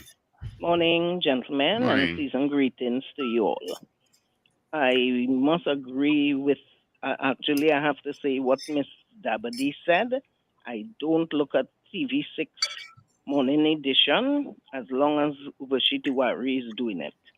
Since during that COVID session when she asked Dr. Trotman. What is this child eating? Hello? Sorry, Yeah, Paul, we hear everything now. Yeah, hearing spoon knocking. What's going on is Paul eating yogurt of oats or something. Paul, you forget you're on screen. Anyway, since she asked Dr. Trotman, what is your qualifications? All the other people on the set She asked them, but she point out, Dr. Trotman, what's your qualification? I say, what? Disrespectful. I stop watching her. Anyway, let me move on. Lincoln, I want to commend you for what you said yesterday on the tape about the female drivers who drive on the right lane. They hog the lane. I couldn't agree with you Yeah, more boy. because I get it.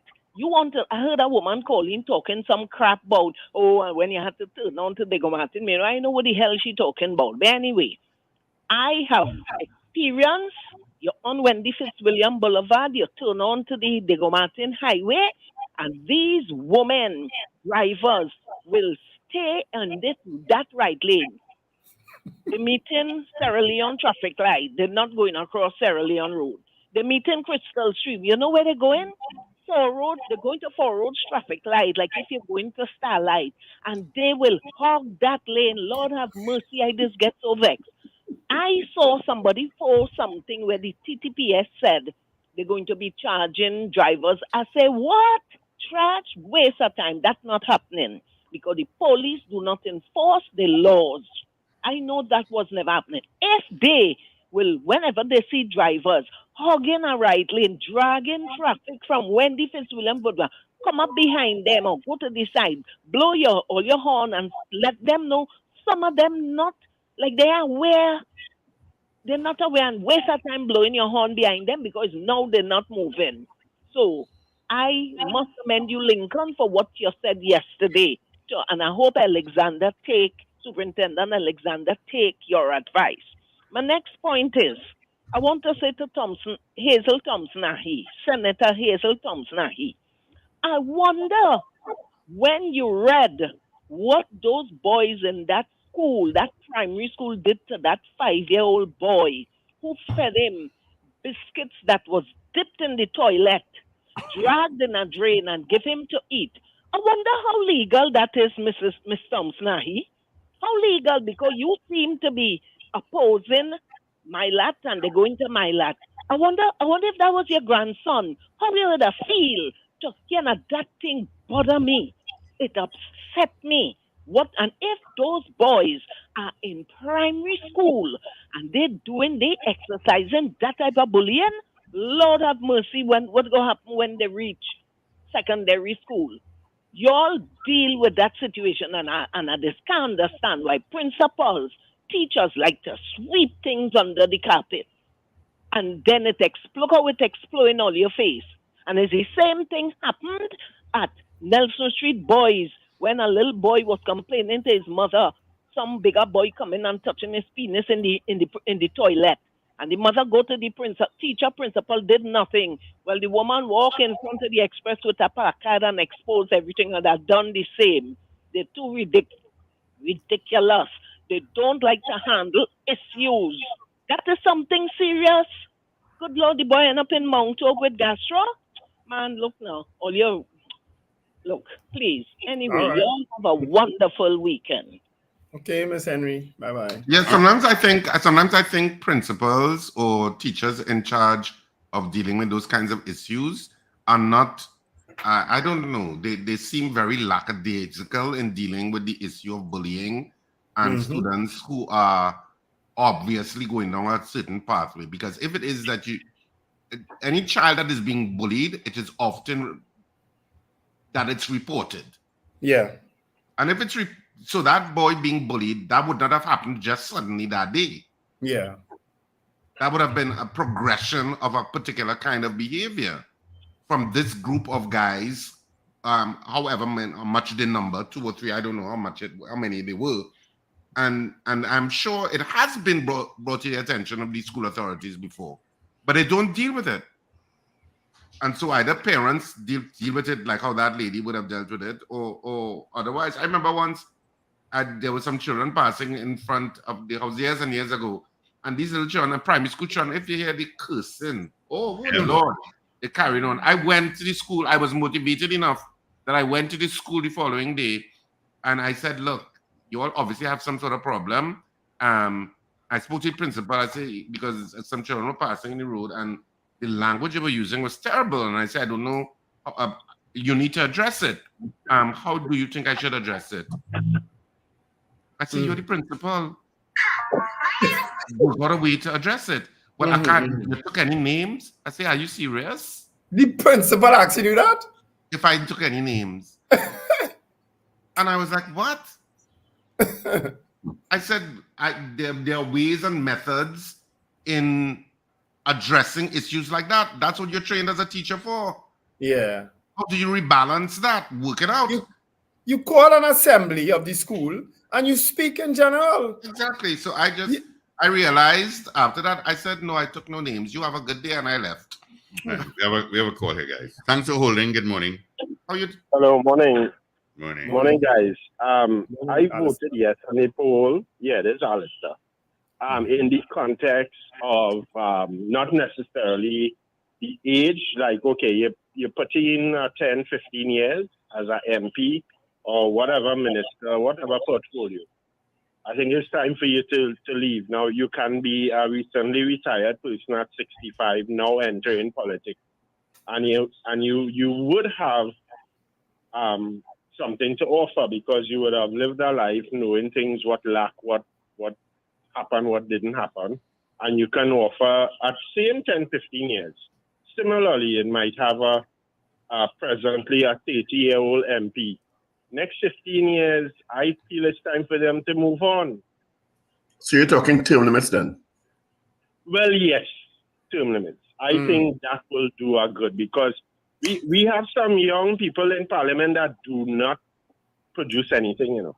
As Mr. Job used to say, fluff. That's all you get from them, fluff. That's true.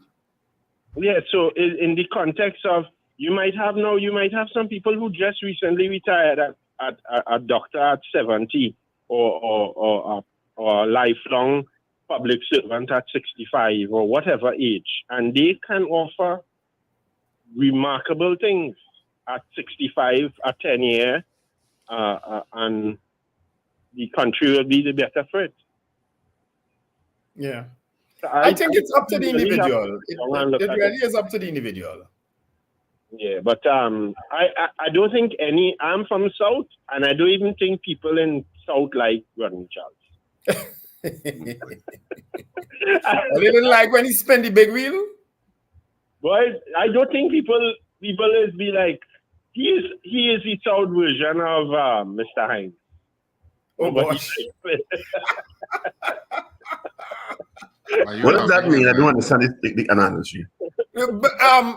Sunny San Fernando, don't fall for that. Sunny San Fernando, don't fall for that. I'm lost. I'm confused as to what the analogy means. Can you explain further, Don't please? fall for that, my Paul. You see how he's staying off camera? That's because he's smirking and laughing and giggling. Don't fall for that. I think Paul knows what I'm talking about. But I have no idea what you're talking I think about. you're making a valid point. That's why I asked for clarification. I think you're making a valid point, Sonny San Fernando, about, you know, at whatever age you figure you have to, you can contribute, because look at Rima. Oh, gosh. Well, that might be a bucket list contribution. And that's also. The man strolling in the wake the other night, bodyguard in 2 years. All right. All right, guys. You all have Thank a great you. weekend. All the best. Good morning. Oopsie. Good morning. Morning, gentlemen. Happy Friday to all. How you all doing? Not bad at all. Good morning. Morning. With respect, I didn't get a chance. I've been holding on for a while, so I don't know if you're all still on the same topic. With respect to the poll question this morning, I didn't get a chance to vote. I was driving, but if I was to vote, I would vote no, because voting yes, I think, would be going on the road of discrimination, age discrimination. There are many, many examples of politicians and who have contributed, politicians who have contributed meaningfully to their nation's upliftment or building or whatever it is. And there are professors who are in the 80s and 70s still teaching in universities. So that's just my take on it. And I would vote, if you could meaningfully still contribute to the upliftment of your country or island or state or whatever, no matter what age you are, you should be allowed to continue to do it. Okay, gentlemen, that's my take on it. Thank you. Have a nice and a great weekend. I think I agree with the person who said Rodney Charles stepped out because he was going to get kicked out. I think that's what he did. He stepped out early o'clock. He announced it early before he get kicked out. I think that's what happened. He served 2 terms. He, as I say, he was in probably one of the safest seats down south, because I'm sure if Rodney Charles did nothing in Naparima, he would still win. Once his name on that ballot paper as a UNC candidate, he ain't had to show up to ask for the vote. He gonna win, and by plenty. You understand? All right. Good morning, Paula. Good morning, gentlemen. Good morning. In reference to your poll, once Rodney Charles decide to back out, we'll be the first to back out. Yes, I will support that poll. Now, gentlemen, bullying, just like simple thing.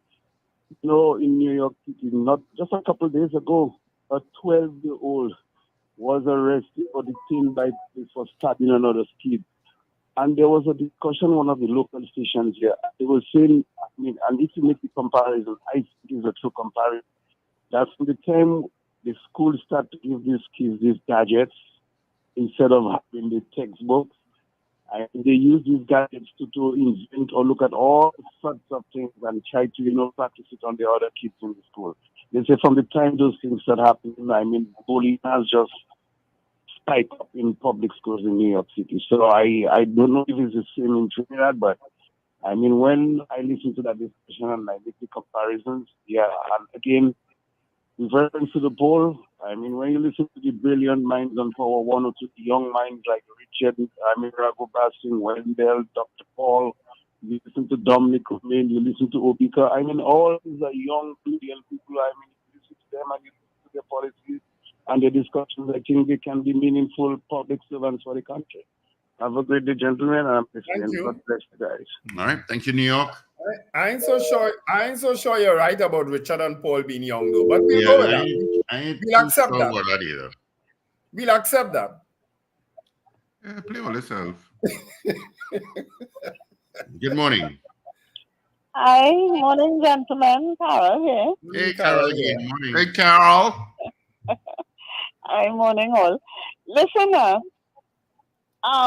with reference to the interview, the Mark Basant interview last night, what Lincoln didn't mention was, apart from the what he was wearing, his whole demeanor, Mark Basant's whole demeanor, his body language, he was so unprofessional because he was sitting up in the chair, sitting forward, kind of leaning on the arm of the chair. He almost up in the Prime Minister's face with a somebody said, Carol, somebody says it wasn't the Prime Minister, it was the Attorney General. Somebody said it wasn't the Prime Minister. Whoever it was. I wasn't really looking at it and somebody commented, you see in that interview, look at Mark Basant, and I changed the channel and was watching it. So I'm not sure who it was. But regardless of who it was, he was so unprofessional. Was almost up in the man's face, leaning forward on the arm of the chair, hook up on the arm of the chair. I expected better from Mark Basant, a seasoned journalist, That's my take. Well, Carol, you suffer yourself every day, because you suffer yourself. I don't know how you do it, but you suffer yourself. So you can take Mark Basant. Mark Basant is pales in comparison to that person who you suffer yourself with. I hear you. Take your chassis. The chassis of the car.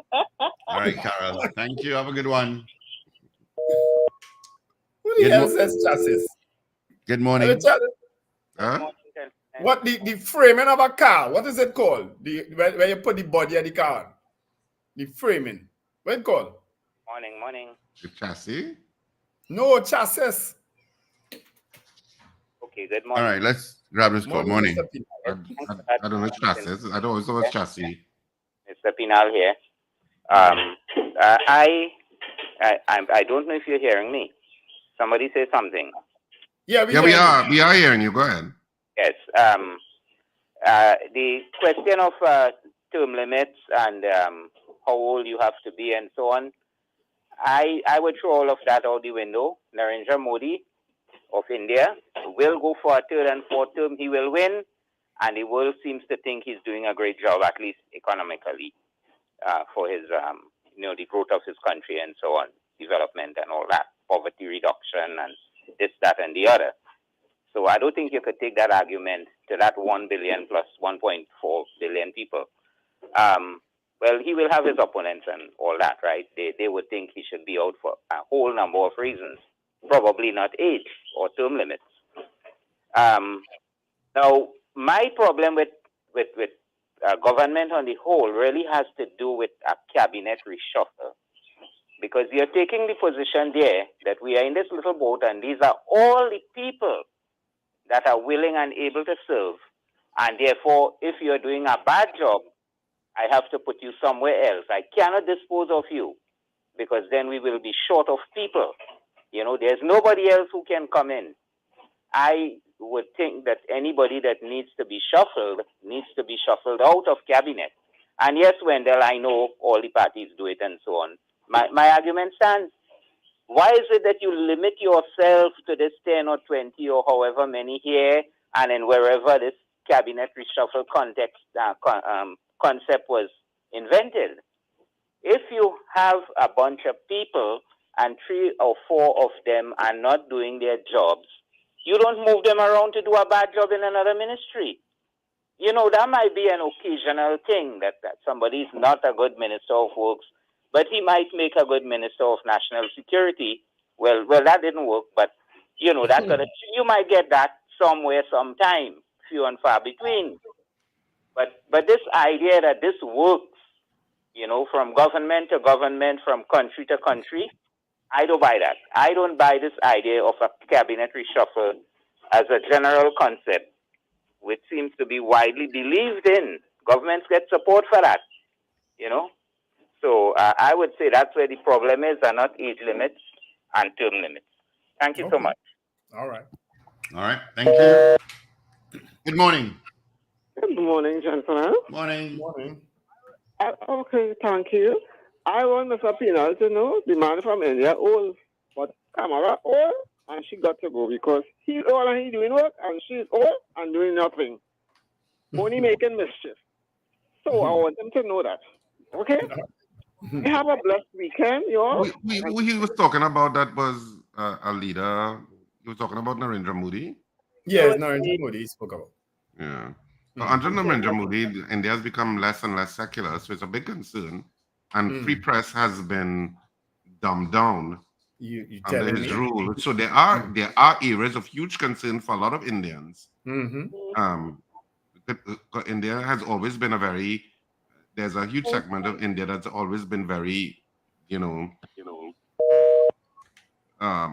free in terms of expression, and they feel a lot of that is now being limited. In addition to which, you have cases. In addition to which, you have that case in Canada, and you have a case in the United States recently where an Indian national was arrested for trying to assassinate a Sikh. And there's one in Canada, where Canada and India's relations have deteriorated diplomatically because of it, because they're saying the higher levels of the Indian government authorized the execution of a Canadian citizen. So there's a lot going on with Modi that is very seemingly subversive and not in the high traditions of democracy that India has previously fought. Correct. All right. Good morning, caller. Hi, me again, Charles. Wendell. With reference to that word, that chassis, I keep wondering if this man doesn't have anybody close to him who could tell him. That's the only person I've ever heard pronounce that word chassis. The word is chassis. Go in the dictionary, go in the thesaurus, you'll find the pronunciation of the word. He's the only person I ever hear referring to the word as chassis over and over and over every time. Who's that? And Superintendent Alexander. You went on public television and talking about chassis over and over and over and cutlash and all kind of nonsense. So anybody close to you will tell you you're mispronouncing words. No, man. Nobody do say cutlash. He does say cutlash. He has said it several times. When I don't believe you. I have posted, you don't believe me? Go back on my page and you'll see how many times I have corrected him. He says it all the time, cutlash. I've told him cutlash doesn't have a SH at the end of it. People say I have something against Alexander, always criticizing him, but he's always talking nonsense, mispronouncing words, using. You don't have anybody close to you to tell you don't sound good. Do better than that. According to my that Oh, that sounds like a good name for Kaiso. I'm feeling it. I could see it in the man's grab. Do better than that. Yes, I'm going again. That's a good name for Kaiso. Do better than that. Good morning. Come on, Paul, write it. Yeah, good morning to the breakfast crew. Morning. Hey, Tinto. Hey, how are you going? Morning. How you going, brother? Oh, not too bad. The old people have a saying, where there is a will, there is a way. So if we could find a way to educate the children, then we wouldn't have to go after the men. Thank you very much, guys. And when they'll send our parcel, and easy, we can keep up with Sunshine Snacks. He's up here. All right. Okay. Yes. And I saw Kayam's wife passed away too over the last couple of days. Ali. He gone. So condolences to a good friend of mine, cricketer Kayam Ali. His wife passed away, I think 2 days ago. So condolences to him on the passing of his wife. And as I said, Jonathan MacArthur's wife also too passed away yesterday. So condolences go out to him. Yeah. So sad. Well, we can't take a call because Steve stepped away. Yeah. Well, as you get older, sometimes I heard, and I think Paul told me this, as he got older, and I think Steve also mentioned it to me. So we will find out eventually, Wendell, that you have to pee a little bit more often. I suppose we will eventually find out if that's true or not. Remind me to give you one of those toilet lights. There's a light that you put in your toilet bowl that only comes on with motion and it changes colors. It's a color logic light. So it changes colors. You hang it in your toilet bowl. So as you approach your toilet bowl, it comes on. It lights up. The whole bowl lights up. You understand? So you can see what you're doing now. Right? Yeah. And you don't have to put on the bathroom light per se. Yeah, which is brighter. Yes, I must give you one. I think I have a couple left there. Okay. Older people just need it. so they could not make a mess. Oh my God. Oh gosh. Paul, you can get some while you're out there.